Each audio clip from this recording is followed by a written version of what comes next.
أعوذ بالله من الشيطان الرجيم بسم الله الرحمن الرحيم قل يا أهل الكتاب لم تكفرون بآيات الله والله شهيد على ما تعملون۔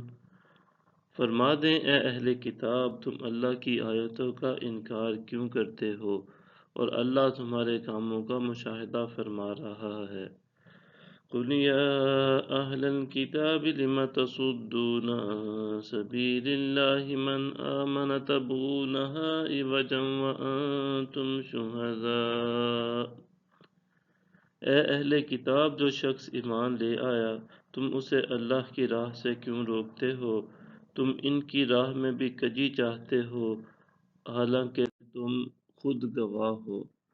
وَمَا اللَّهُ بِغَافِلٍ عَمَّا تَعْمَلُونَ، اور اللہ تمہارے اعمال سے بے خبر نہیں۔ يَا أَيُّهَا الَّذِينَ آمَنُوا إِن تُطِيعُوا فَرِيقًا مِّنَ الَّذِينَ أُوتُوا الْكِتَابَ يَرُدُّوكُمْ بَعْدَ إِيمَانِكُمْ كَافِرِينَ۔ اے ایمان والو، اگر تم اہل کتاب میں سے کسی گروہ کا بھی کہا مانو گے تو وہ تمہارے ایمان کے بعد تمہیں کفر کی طرف لوٹا دیں گے۔